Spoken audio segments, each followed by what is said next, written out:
Hey, how you doing? Good, good, good. How are you? Good to see you. Yeah. So I made this video with your athlete, Alexis. You know her, right?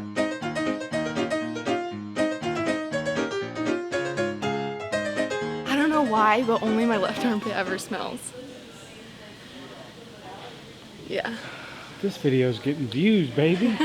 Yeah, Alexis. Yeah, I made a video with her. Raptis. Rap. Raptis. Raptiste. Raptis. Yeah, so I made a video of her, edited it all together, then I was like, man, this needs a little something more. So my genius idea was to bring you, Coachy McCoacherson, into it and ask you some questions about why you wrote the session. You want to answer those? I do. That's great. Here we go.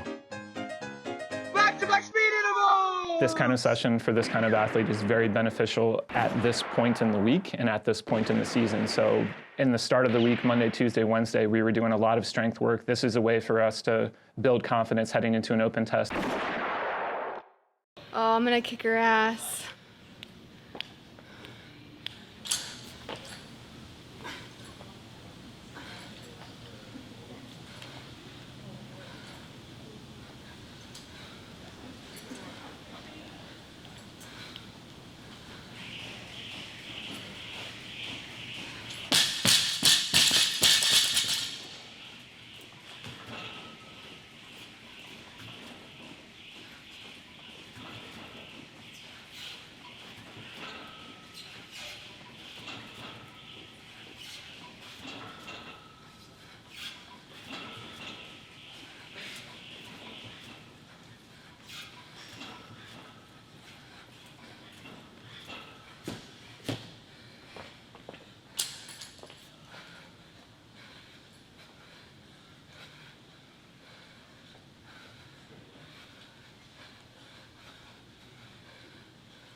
Well, so we're in the third week of the Open.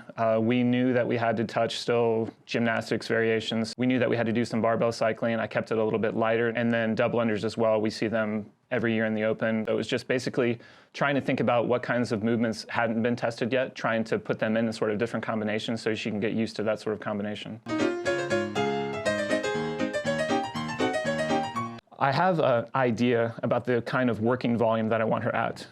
If you're doing speed work, you don't necessarily want to just throw all of that volume into one set, because what's going to happen is you're going to get a degradation of quality over the course of that long set. So what I do is I try and break it up into two sets, so that way you can keep the main intent of focus being on just speed. So if I have 20 bar muscle-ups, 40 thrusters over the course of a session, if I just give that all to her, chances are things are going to slow down by the end of it. Chances are transitions are going to try and lengthen out a little bit more. Not what I'm trying to get out of that. I want to keep speed high, I want to keep transitions high, and I want her just thinking, moving quickly and smoothly through all of that. So breaking it up into two sets, what sort of working volume is going to be appropriate for her so that she can keep that intent of speed. I'm gonna get her this time.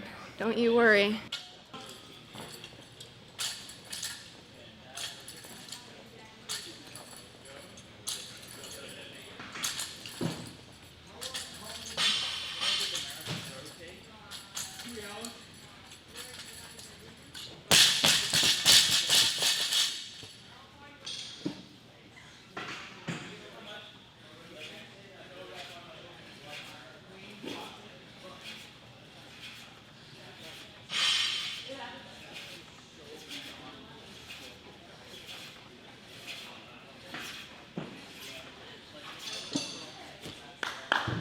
Yep.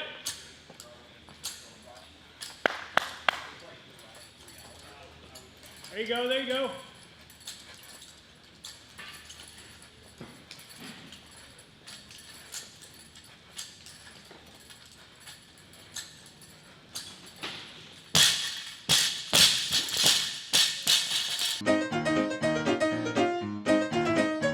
Yeah, I don't know if there's any really physical adaptations that came from this session. I think more than anything, it's about building confidence before we go into testing week 3 of the Open. So in my mind, that's really more of just mental adaptations, nervous system adaptations, getting her used to moving fast, getting her used to touching that intensity. So we knew that in week 3 of the Open, she was going to be racing Travis on Friday night, and we knew about what the combinations of movements were going to be, so I just wanted to prep her for that intensity as much as I could. Yeah, absolutely. I think that if I'm writing a speed-based session for somebody who is at her level, and I would say that she's a games level athlete, I can do volume like this, I can do a level of complexity of movements like this, and she's still going to get that speed stimulus. Now, if I were to pair this down to somebody who is semifinal bubble level, pair this down to somebody who's quarterfinal bubble level, I'm probably reducing volume inside of each set, I'm probably reducing complexity of movement inside of each set, and I'm also probably, honestly, lengthening out the rest time. So for her, for these 3 couplets, it was one where each set was just over a minute of work, or that was what my guess was going to be, making sure that the rest is adequate but not too long so that she can keep the speed the same. What that turned into, I think it was about 2 to 3 minutes of rest, and she was able to repeat the effort, if not beat the original effort, which means that the speed focus was preserved. If I'm trying to do that for somebody who probably has slightly lower levels of fitness or slightly lower levels of capacity inside of any of those movements, I'm probably lowering the volume inside of a set, and I'm probably also giving them more time to rest so that they can repeat that initial intensity. Her left armpit stinks. Get you a whip.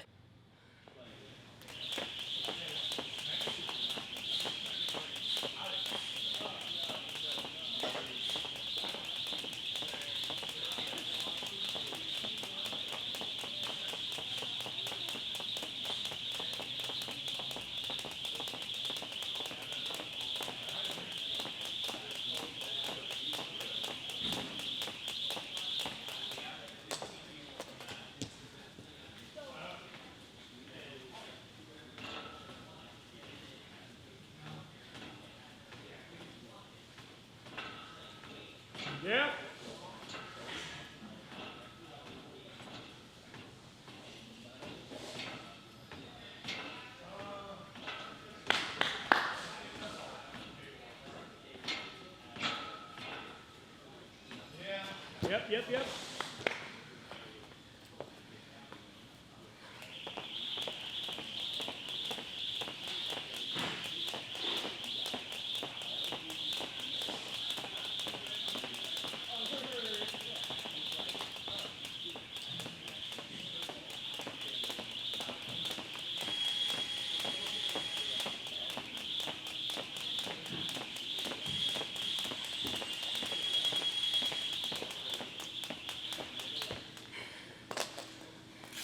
She just got lucky. So when you're doing speed work, you want to try and, again, mimic or replicate the initial intensity. An athlete who is maybe trying to frame that incorrectly would maybe pare down or maybe attenuate the intensity on the first set so that they could beat it on the second set. And so trying to get ahead of that, some cues or just some context that you can give to the athlete is go fast on the first set and then do your best to match it on the second set. So that way they're more likely to get the kind of stimulus that you need with the speed work. And so instead of like, if set 1 took me 70 seconds and I know that I can go 65, 63 or so, do 65 on the first set and then just do your best to match it on the second set, assuming that it was written correctly and that the rest time was adequate so you have the best chance possible for success.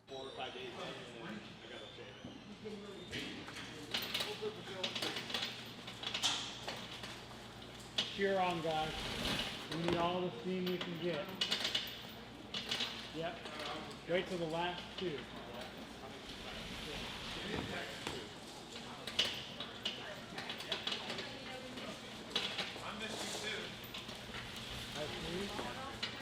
Keep it up.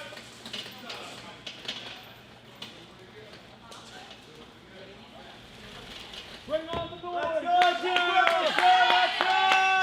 Come on. Yeah. Let's go.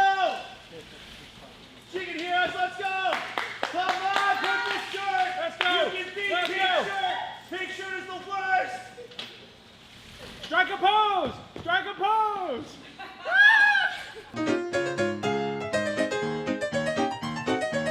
It was a relatively accurate prescription. She was able to repeat, if not beat, the initial attempt, the initial intensity, which means that the focus of speed was still there. You can see in some of them, she does deliberately try and transition a little bit faster, which is what we want from somebody at that caliber.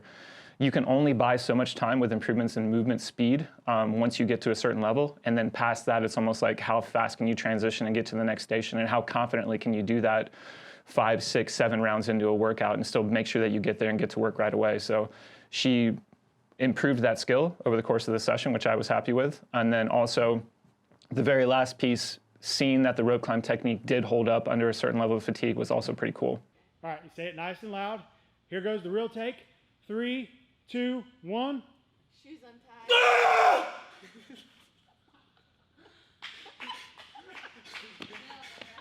All right. Do do do do do do do do do do do do.